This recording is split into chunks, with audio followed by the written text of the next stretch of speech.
Why did one of the most famous bars in Los Angeles history close down? So, She's back! it tastes like dirty socks. Even- Cool, it's still there. Uh-huh. One of my favorite groups with the cast of Reno 911 would come in. So you blew and he was hard. And there was kind of this like unspoken mandate that when Morrissey walked really good, that cinnamon, 500, 700. I know, it was amazing. Bryce, you knocked out a winner in my restaurant! Oh, it's worse the second time.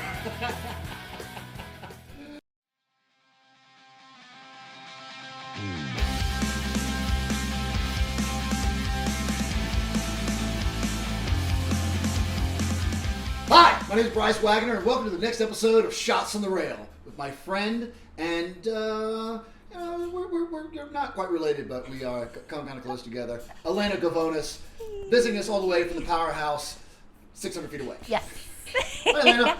Hi, thanks for having me. Thanks for coming. Where are you from, Elena? I'm originally from Dallas, Texas. DTX. Born and raised. Yes. Now, are you from Dallas, Texas? Or are you from that ranch that's out there, DFW, Fort Worth? Like DFW area, so Okay. suburban Texas. I did not ride a horse to school. So. So you saved the horse and rode a cowboy instead?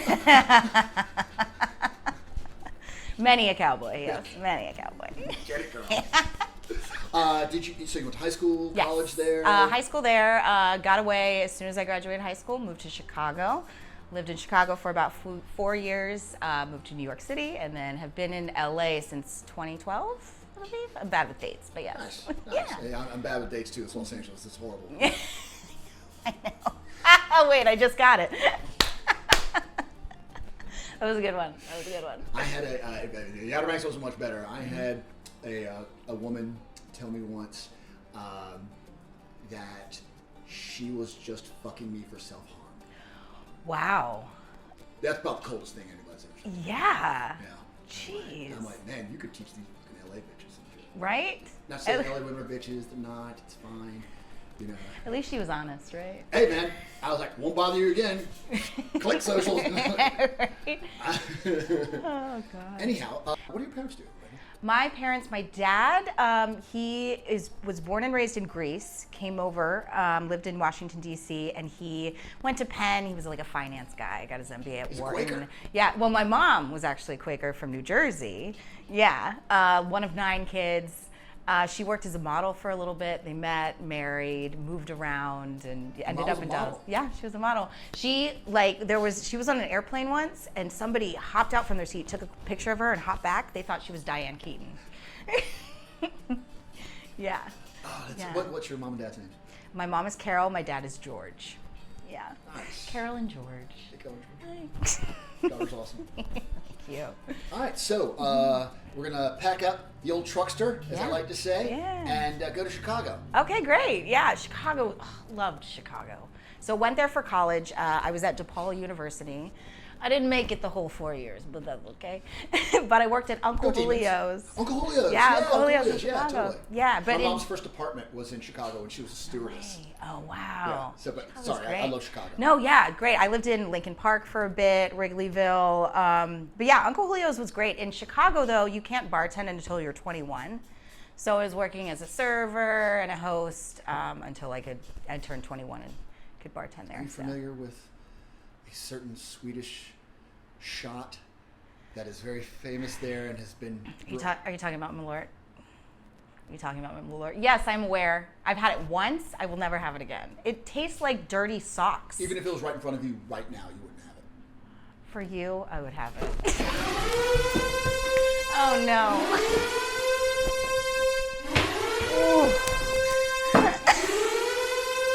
She's back, bitches! Oh. I didn't see this coming. I swear to Christ. It's okay. Let's do This it. isn't supposed to be our first shot, Okay. but you know we're the Olympic improv here, man. Yeah. You know. Yeah. No, yeah. Let's celebrate the new pope, right? Like. New guy, hey, Yeah. hey, Pope Leo. Hey, the pope. The Chicago Pope. Yeah. The Pope. Pope. All right. Man. I tell you, let's, you know what? This would be kind of funny. This was one of my grandmother's shot glasses. Yeah. I'm going to drink out of my ECU glass. Go Pirates. Nice. And these are cool. It's got little eyes painted in. Oh, cool. It says, "One is my limit." Oh, I used to have a whole set. It's the only one. This is my grandmother's. That's so cool. You see how like, Oh, they move. Right? Wow. I'm not sure if it's going to do it. It's, I'm not sure if we brought this one out yet. All right, so we'll do a quick one here. Oh, shit. Okay, I mean, fuck it. I was saving this for Jordan when he came back. But, you know. I'm scared. You know what? I'm just going to do them here so we don't have to worry about moving the camera. And Chicago Pirates, whatever. I won't fill them all into the room. That's okay. One of my favorite things about this, and I said it, this is our first episode. Yeah. We did cocktails with it the whole 9 yards. Is that it's its bitter taste is savored by two-fisted drinkers. Whoa. Okay. My stomach is already like, no. I mean, you know, we got to keep it. You know, it's got the Chicago flag. Yeah. The Chicago symbol. I don't think we pointed that out last time. This is gonna be a thumbnail where we're like, "Surprise, my lord! Surprise, bitches!" It's back. Hey, you know what? Also, I want to do this anyway for everybody watching. This is going to air a couple months probably after we do this, but today is the 2-year anniversary of my brother's death, where he tragically, as YouTube would only allow me to say, unalived himself. And listen, every day, it was a tough start getting off today, but there's nothing more he would bitch about me and not do our show today. And I love you, little brother. And this one's for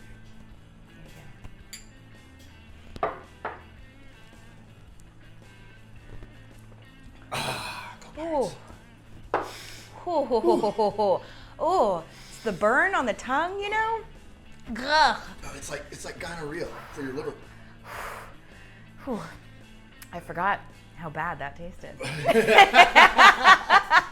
I said, I never want to be somebody's first time. Glad to be your second. Oh, God. Ugh.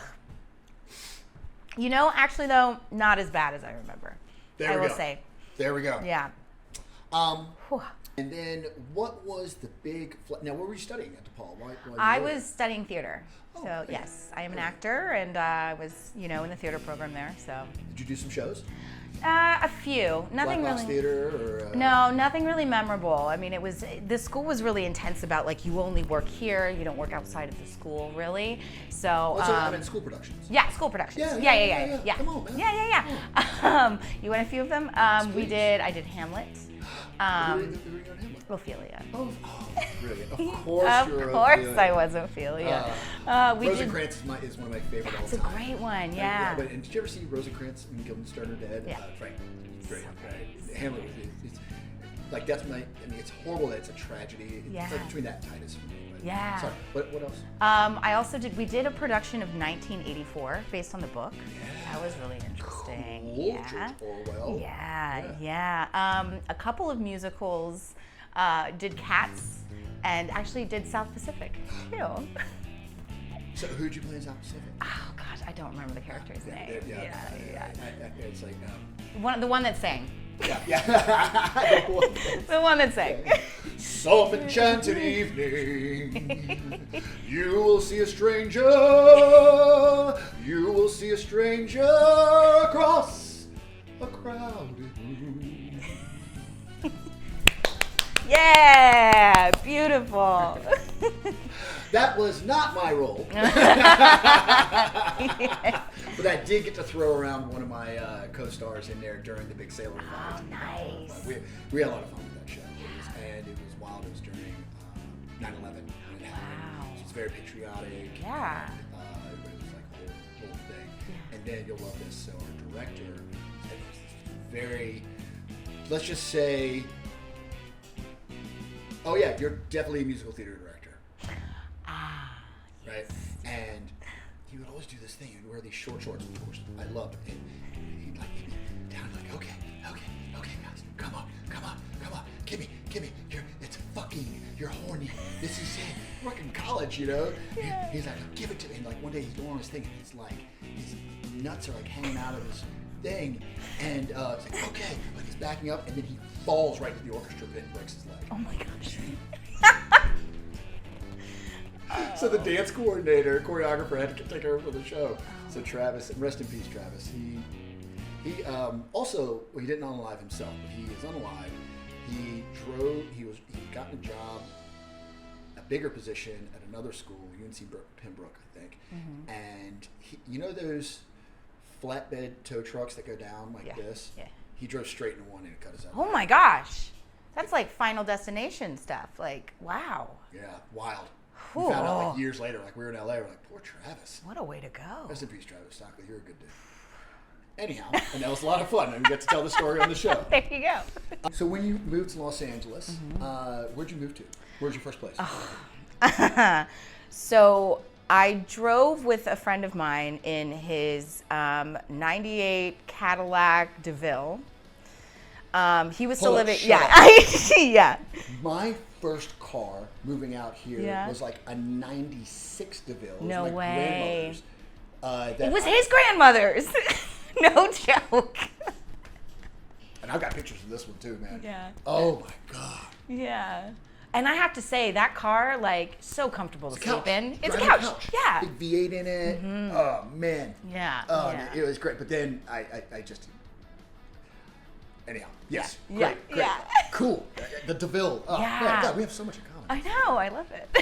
Yeah. You're my new best friend. Did we just become best friends? That's another good movie too. All right. Step Brothers. Right. Yeah, love it. But yeah, we drove. He was living in Chicago, so we linked up there. Drove out here. Found a place in Little Armenia, East Hollywood. My first place was on Normandy and Franklin. Normandy and Sunset. By that school? Yes, I lived right next to that school. Oh my God. This is insane. This is wild. Wow. Wild, man. And do you know what house is up there on Franklin if you go up and to the left? The Black Dahlia. I know. Right? I know. Yeah. Oh my God. Yeah. I know. That's cool. This is the most LA episode. I know. So it's just like. So you take the 101 to the 405. And then take the 101 to the 405 and get off to Sepulveda and just go. Just go. Yeah. Dude. And Pizza Man was right there. Pizza Man, he delivers. Mm-hmm. That was a whole thing. Cool, man. Did you ever go to like Tiki T or any places on Vermont? Yeah. A couple places over there. Is Cheetah's over there? Yeah, the strip club? Yeah, went to Cheetah's a couple times. We actually went on a gay night once, and there was a woman on stage breastfeeding a baby. It was very weird. And the friend I was with was like, that's not right. I'm going to call the cops. Like, yeah. So yeah, that's a nice area of town. I was doing my first, I was a photo double on Charlie's Angels 2, fully loaded. Yeah. It was a great gig, great money. And I'm hanging out with all these principal actors, you know, like the gang and one of the bad guys, whatever. And Chris Pontius from Jackass was there. We were all hanging out, party boy, you know. Yeah. And so we all know at Cheetah's one night. And I'm out here, I'm just so fucking green. Yeah. You know, just so green. I didn't get to live in Chicago like you did. Or Dallas for that matter. You know, I mean, good Lord, girl, you're like, I mean, the town I was born in, when I was born, there was 3,500 people there, you know, like, so we go in and I'm like, I don't have any money, you know, but also it's a shitty strip club. And I remember this dancer coming up to me and he goes, hi, and guys with, you know, some kind of famous, you know, people, you know, and she goes, so what do you do? I said, well, I'm an actor, you know, and she goes, you're doing a movie? And she knew, everybody knew, like, it was like the Charlie's Angels 2 crew. Right. And yeah, she goes, you know, I was so fucking dumb. Such a rube. She goes, you know, I did 7 last month. Okay. Yeah, but now think about it. Stripper. Oh. I could not put it 2 and 2 together. Right. And I'm like, how do you do that? Why are you doing this? You must be working. He said, yeah. That's hilarious. Before OF, there was this other thing. Yeah. Yeah. I was so dumb. That's so funny.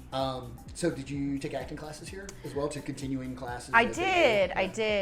When I first moved here, I have to say I was used to doing theater, and I was a little scared of TV and film in LA, and also a little, I don't know, I had this in my young brain, this concept that I had to like market myself as a product, and I didn't want to do that. So I did, unfortunately, spend a lot of time saying I was an actor and like not actually doing anything for a while, just bartending and drinking a lot, and But once I got kind of a little older, got myself back into it. Yeah, I started taking classes, shooting little things here and there. So yeah. So before we get into that, we're gonna get into what we really did. Yes. Somebody texts me and says, "I'm a whiskey girl." I am a whiskey girl. Not after this shot. Oh no.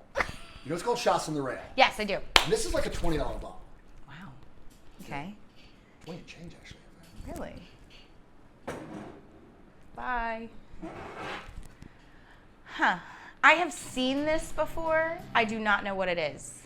We are back. We have our good friend, making its second appearance as well, with the Malort, Mellow Corn. They called it Mellow Corn. And this has actually gone up in price. It was $10.99 the first time I bought it, but I looked at it yesterday. That's why I thought about using it today. It's $18.99. Wow. So I didn't even look at the front last time. So it's 100 proof corn whiskey. Woo! Okay, let's go. I didn't even look at the front. I'm not sure what this means. Bottled in bond under U.S. supervision. Look at that. You know how you what is it called? 151. Yep. And it comes in like a special thing. Yep. So maybe because the proof is so high, they have to like have something special. I can imagine the supervisor, that guy. That's so weird, though. Huh. There's all these labels can be really, really great, and it's Kentucky's finest. Just so you know. I'm sure about that. Heaven Hill, more like Heaven and Hell, Louisville, Kentucky, Bardstown.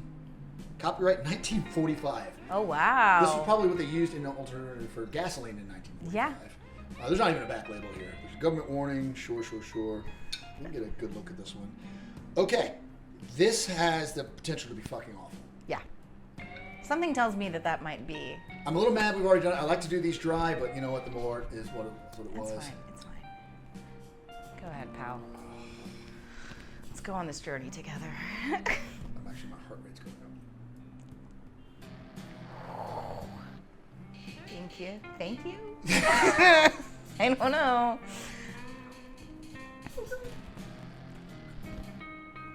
Whoa, that smells like straight. And you see, like, battery we acid. used, I think, an ounce total in this Malort cocktail we did it last time, and that was I'm actually physically scared of this. I'm more scared of this than a 151 shot. Yeah. Or at least like Everclear, at least it's just, I feel like there's going to be like flavor to it. So my, I was talking with my fellow members and reminded me of a toast. We tried to do a toast, not for everyone, but when we can. And reminded me of a toast my grandfather would do. I talk about him quite a bit. I usually use his glass, but today I just felt like being a pirate. Yeah. And I said, let me see if I can remember it. I said it to Theo earlier. So this toast was my grandfather's toast. The French, they love their native wine. The Germans love their beers. The English love their half and half because it brings them many good cheers. The Irish love their whiskey straight because it gives them the dizziness. The Americans can't claim anything, so they drink all the goddamn rest. Cheers. Ooh. I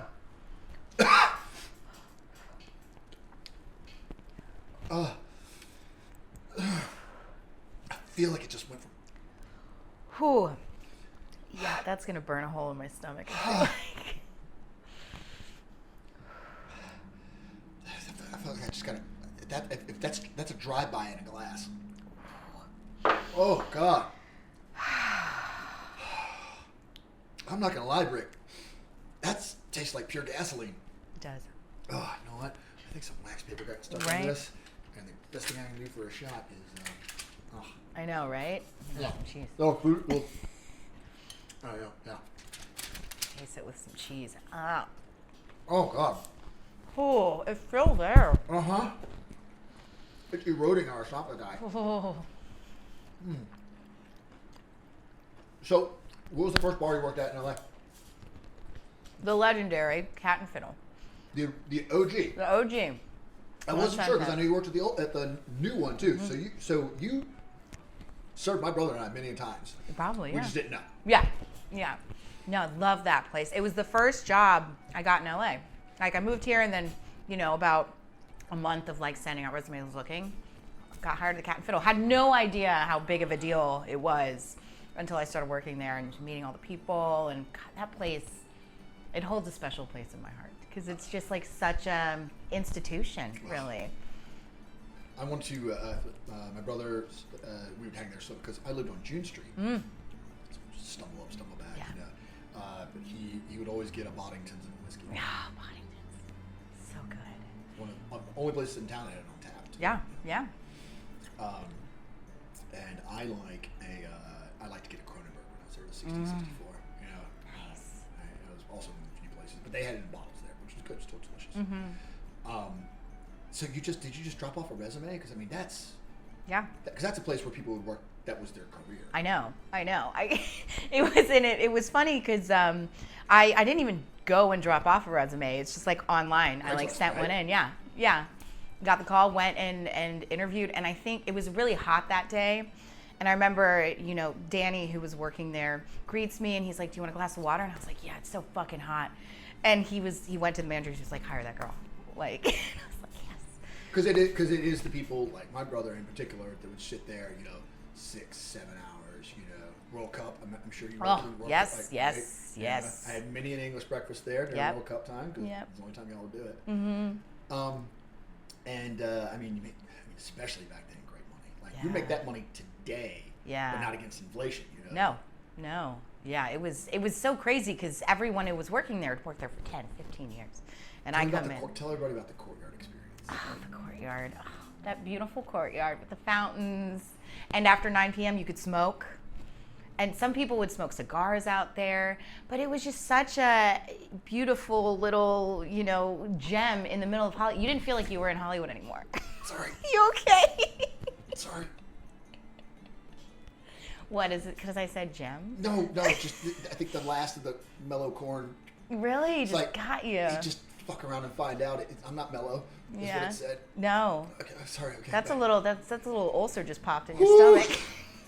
That was my brother. That was my brother's soul coming back into me. He's like, "Oh no, we're talking about the Cat and Fiddle. I'm coming back to this earthly plane." Yes. So oh, that's right. And I never smoked. Yeah. But I kind of miss drinking and being around smoking. I know. It just makes you feel like you're doing something that you shouldn't be doing. Like in Chicago, back to Chicago, you could smoke in the bars until whatever year that the Nazis came in and put that law in. But yeah, it was so nice. And there was this bench by the front door. I don't know if you remember. Oh yeah. And that was the bench. And all the like old British guys who worked in music and been there for years, like they got to sit there. And it was all about like, who got to serve the bench. It was just a cool. So who sat on the bench? It's a bunch of people that you wouldn't know. One of them was a sound engineer who did the song, what was it, Lean on Me or something like that. Yeah. They all were just like sound engineers and like really. Well, let's remind everybody why sound engineers were there. What was right next door on the corner? You tell me. Sunset Sound. Yeah, it was Sunset Sound. One of the most legendary recording studios in history. Yeah. There were, and the owner or the founder owner of the Cat and Fiddle was a bass player in the band The Byrds, not BYRDBI. Yeah. Came over with the British invasion and started this bar. So like all of his friends, yeah. He sadly passed away before I started working there. I'm not sure exactly what year, but he was the life of the place. Oh, right. So one thing about living on, I know. At least it's not a helicopter, right? Mike Beard, I'm here. So, no, one of the cool things about that patio. I mean, it was terrible when you're a single guy because it took so much courage to walk up to a pretty girl in the dark. Yes. Everybody was, because you're getting camped. You know? But also, who would sit out there and you're like, is that who I think it is? So tell me about that a little bit. So we had a lot of like celebrities come in, and I think they enjoyed it because it was a dark patio. Like you didn't have, and it was off of the street, so you didn't have any like looky-loos. Although TMZ people would be there a lot, and they would, I'm sure you had the same thing at the chateau, they would give us their cards and be like, hey, just call me when so-and-so shows up, and I'll throw you some money. Like they would try to get the servers and the bartenders in their little plans. They hated me so much. Yeah. They paid me so well and took care of me so well at the chateau. Yeah. I was like, they're the enemy. Yeah, that's how I felt too. Yeah. I was like, no way am I doing that. Like, no. One of my favorite groups with the cast of Reno 911 would come in. They were so much fun. We also had the cast of Friends that would come in. What? Yeah, it was. What? Yeah, and I mean, you know this from Chateau, like you're working, so you don't want to make like a big like. But there in particular. I know. Was like Mark Kaufman with them and stuff? Yeah, Because yeah. her office, I know, was right down, not too far. Well, and it was one of their birthdays, and so they had like a big cake and a table and everything. But so, do you have any? Because I do, but yes. I'm talking too much right now. No. But the Reno 911 guys were. Do you have a? God, what a brilliant show! Jeez, man. I know. It's just the bravery that they put themselves. I know. I just saw you giving handles for $10 at every stoplight. Do you have any like an anecdote? For them, they were always really nice. Like, but they're, I don't really have like a good story. I have a Comic-Con story. Do you? I want to hear it. My buddy, my very good friend, Kyle Newman, one of my best friends, oldest friends in LA, he directed this movie called Fanboys about these Star Wars fans that break into Lucas Ranch to steal Episode 1 before their friend dies of cancer. It's like, sweet. That's a great. It's on the blacklist, Yeah. and my brother's wrestling teammate Matt Panizzaro produced it, and Matt is my other brother. So we're down at Comic-Con, and Kyle is actually about to direct the Revenge of the Nerds reboot, which they ended up canceling during shooting. Yeah. And but anyhow, so I'm at this panel, right, and it was for Balls of Fury. Yes. Right. And the guy who's the lead in it is one of the leads in Fanboys. And so he said, hey, they do the Q&A, and I knew Dan a little bit, and I go, hi, I was like, I want to give Fanboys a little plug here, and I go up in front of, Hall H, thousands of people. Yeah. And for some reason I get up and I go, hey, how'd you guys find Dan? And like, oh, we saw him on Broadway. And it was, God, I forgot, because it was two of the guys. I'm blanking right now. It's Mellocorn. I know, it really is. Mellocorn It's starting no to chip. eat at my brain. Right? Like, really. And so I go, I go, so how did you guys find Dan? He just done Fanboys, and I'm like, yeah, and but it's you guys, they're in post, and you got him before him, and like, oh, we saw him on Putnam County Spelling Bee on Broadway. And he blew us away, so we pushed really hard for him with the studio. And this is the best line I've ever given in public. I said, so you blew and he was hard. That's a good one. Very proud of myself. That's really good. Thank you. Just off the top of your head, to the too. Reno 911 guys, and they were just like, I was like, yes. So who else? So By the way, we don't want. I don't care the bad stuff. We're a very positive place. Yeah. No, I won't. Yeah, I won't. That's the thing. There wasn't a lot of bad stuff. We would have Morrissey would come in a lot. Oh shit! I'm gonna go. Okay, you tell me your Morrissey story. Oh, you got a Morrissey story? I do. Okay. He would always come in, and there was kind of this like unspoken mandate that when Morrissey walked in, we would put on Morrissey over like the PA system. I don't know if he asked us. Probably not. I think it was more. His manager. He was always British with his lady? manager. Yes. Yeah. And so yes, I do. I'm not sure if that was like an homage to him that we did that, or it was a mandate. But he's a well-known vegan, and he would always make a big deal about, can you make sure that the fries, the chips, are in a separate fryer from the fish, and we would always say yes, we could do that, and we didn't have another fryer. We never did that, but it was always a very long, drawn-out conversation. Meat is murder-ish. Yeah. But I mean, you're out, in public. But he would come in a lot, and he would sit off, alone, brooding, kind of. And it was always a big. Wasn't he always spiffily dressed? The way he dressed. Yes. Always black though, a lot of black. Very He had a vest on. He always had a Yep, vest. vest. Yeah. It's July. I know, right? You're outside. It's sunny. What are you doing? Yeah. But he would come in a lot, and it's like too many to count. Especially World Cup would come around. I remember I was setting up. Before we get set, yes. Your Morrissey story. Yeah. So he'd come in the third stop. He was recording an album right down the road, and he'd come in every Sunday. And she was like proper. She's like, I like the way you handle it when he comes in. He's cool. You're cool. If you ever need anything, love, I've got you. My British dialect is just Great. on point.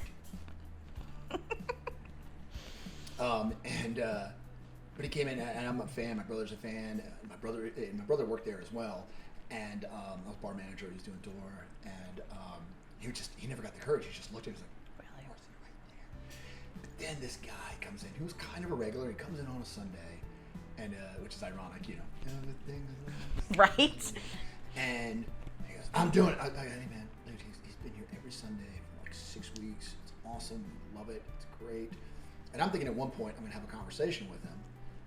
And my buddy Kyle actually did Fanboys. I was like, hey Kyle, I'm gonna call you. He's like, dude, let me know so I can, whatever. And then this guy just goes and fanboys out in front of him. Never seen him again. Yeah. But he would get the Nutella pizza, which was just vegan enough. Like it was bread, Nutella, and mascarpone cheese. Which is delicious. That actually sounds really good. I know, right? Yeah. And drink champagne. Fancy. Yeah, that was my Morrissey. So, Yes. But yeah, gather your thoughts. Now, how about in an interaction? Not just who went there, but we like to talk about personal stories. Yeah. So there's one where it was the World Cup. And when they have these soccer games in crazy places, we have to open at like 3 a.m., 4 a.m. Football. Sorry, football. But I was there setting up. It's like 4 a.m. I'm so tired. And, I have my back turned and somebody behind me, it's a British guy, is like, oh, do you, I'm not No, please do. No. We're perfect here. Perfect. Okay. Oh, do you know what game they're showing on this TV? That's really bad. It's the mellow corn, man. And so I turn around and I look up and it's John Oliver. And I'm a huge John Oliver fan from The Daily Show and everything. And I don't get starstruck. I feel like living in LA, we see enough people but I look and I just got like I couldn't even talk. I was like, I think Portugal is playing, and he was just like, he just pats me on the shoulder. He's like, it's okay. I know. And I was like, do you want to touch my mole? I know, right? But it was like, it's such an angle that I could like see the nose hairs and everything. But he was so nice to me, and I was just like, oh, thank you. Time for another. Yes. All right. Please. And, so my grandfather's The Here's How book, made in 1941. That's hilarious. I got to redo the leather. That's how old it is. Wow. This was one of the things I got from our lake house. Same with that. Yeah. And who I haven't seen, it's all hand drawn. That is so cool. More art in there. Wow.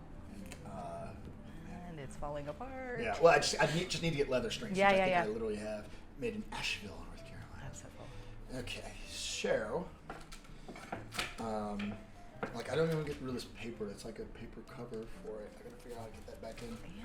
Yeah. So we're going to do. Where'd it go?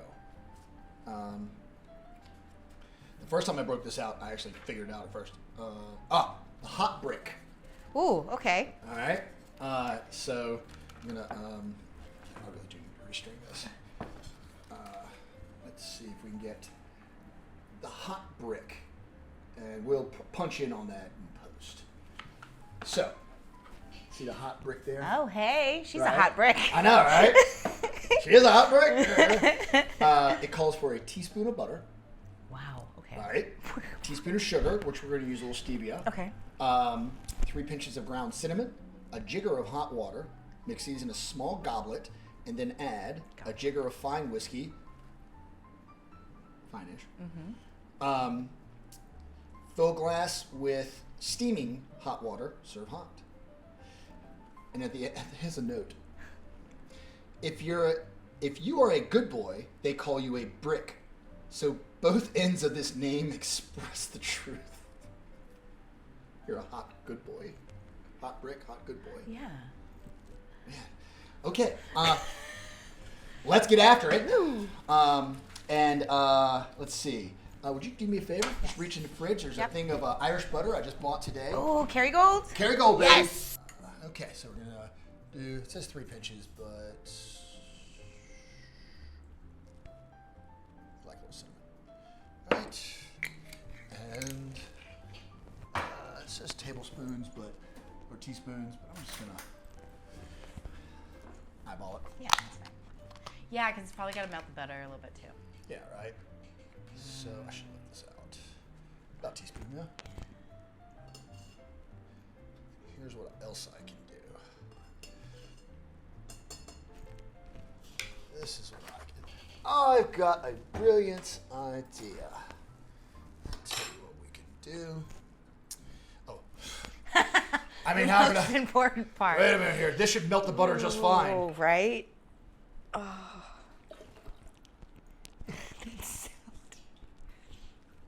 You know, when I was a kid, I used to go into the fridge and like open the thing of country crock butter and just take a fingerful. Just eat butter raw. So good. Butterish. Yeah. Butterish. And, okay, so that says, and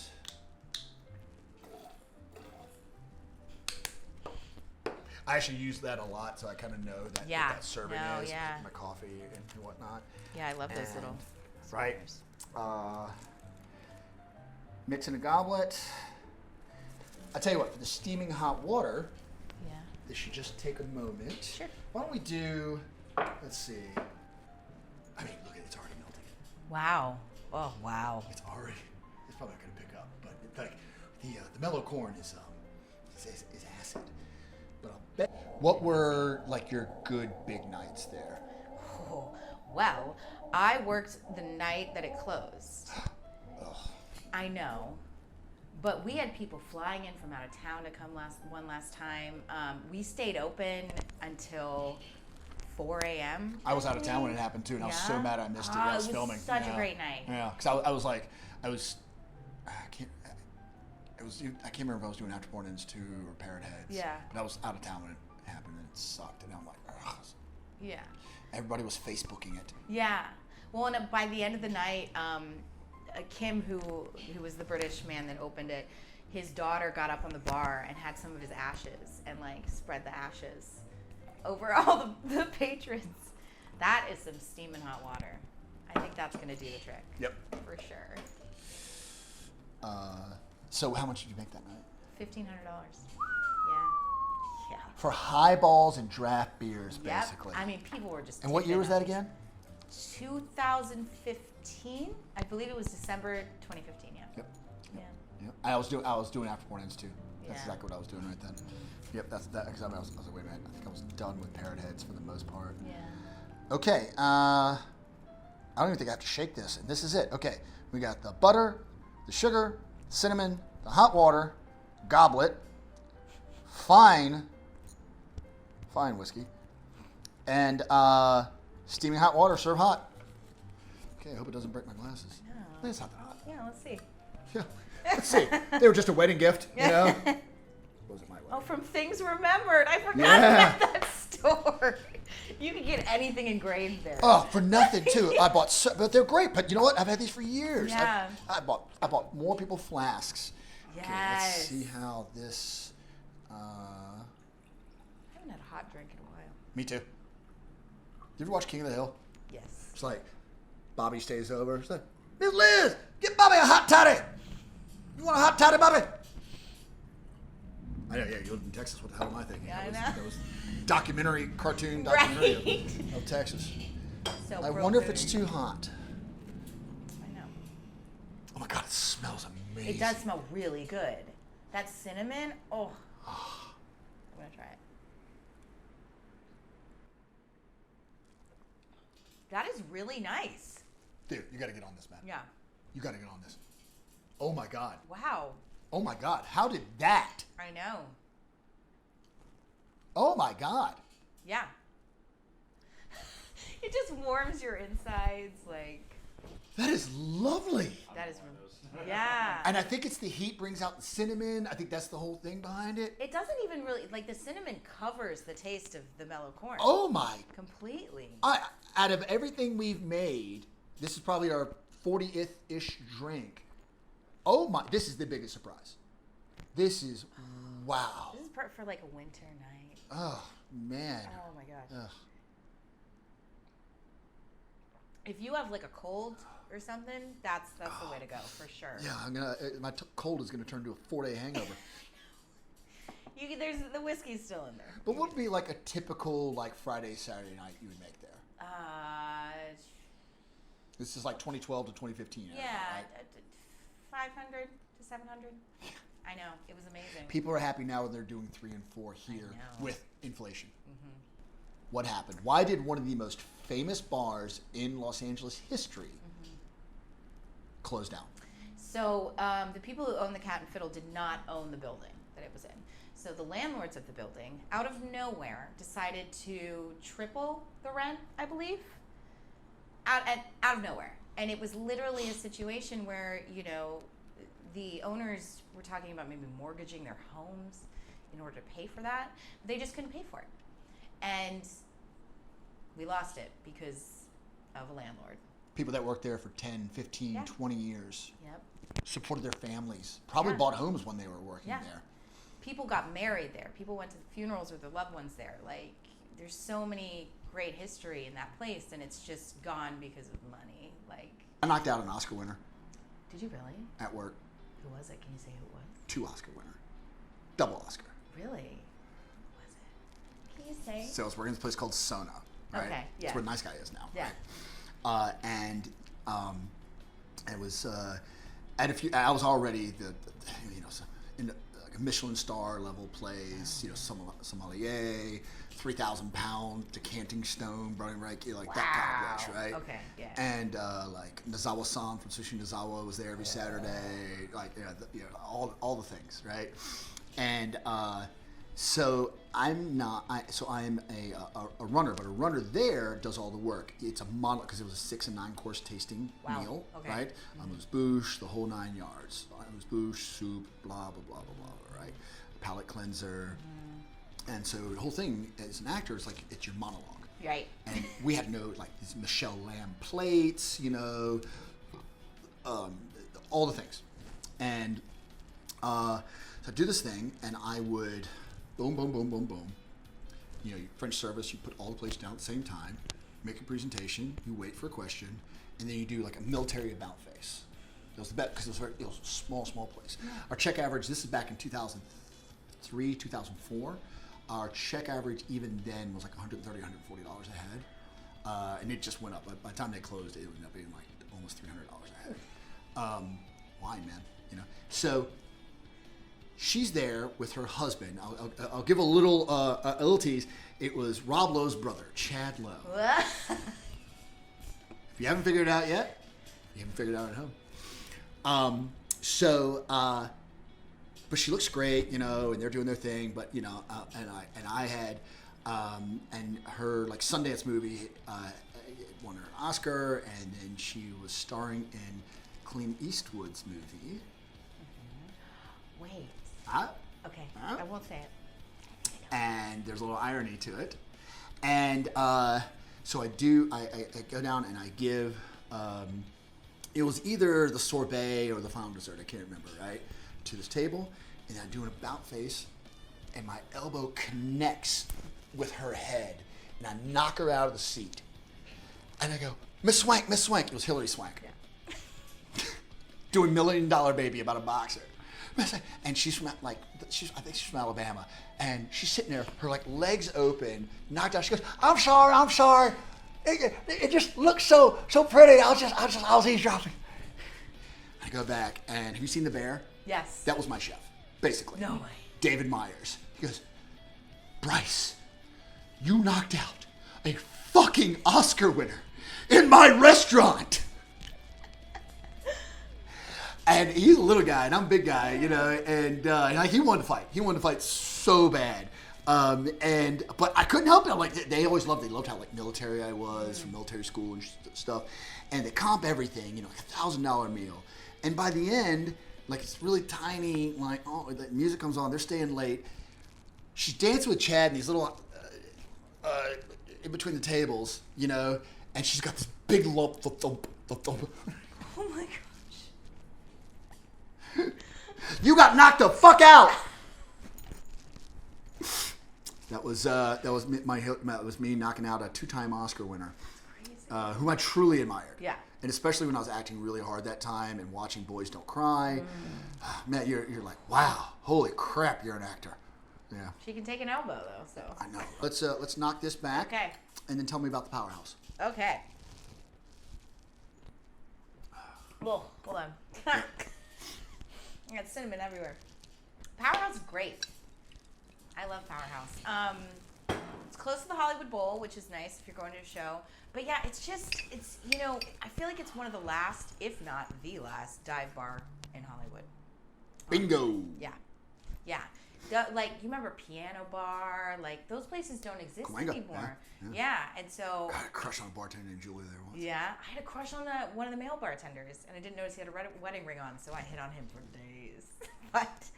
I used to play Words with Friends with her. Oh, yeah? To try to get in good. Yeah. No. Your words weren't good? Sorry, Julie. But yeah, it's great. It's dark. They tried to make it a fancy cocktail bar? Yes. Whoever owned it prior to the company that now owns it, Pouring with Heart, they tried it's Pouring with Heart. Okay, those guys. Yeah. But they tried the previous owners tried to zhuzh it up, and everybody in the neighborhood still talks about that. They were like, we came in here, we're $18 cocktails, blah, blah. Like, what are they trying to do with Powerhouse? So we brought it back to its roots. You can get a beer for $5, a beer and a shot for $10. Or a Yellow Jacket. Or a Yellow Jacket, when we have them, just for you. And you just missed, so it was my full disclosure, I moved back here to Hollywood after a little 14-month break, and I live right down the street from the Powerhouse, and it was my brother's favorite bar. It was the last bar he ever had a drink at. Being from Dallas, moving around so much, it gives you a home. And it's just so, the people that I've worked with and that I've served have become my best friends. And it's just so cool to find that in a safe space outside of like career or, trying to get things from other people or, running on the wheel. It's just fun and love and people and happiness. You don't have to worry about imposter syndrome now. At this point, you care. No, I don't care anymore. Fuck that, right? Like, no. I outgrew that, I think. So, very happy. Not so happy about this, but that's okay. You can't always get what you want. No.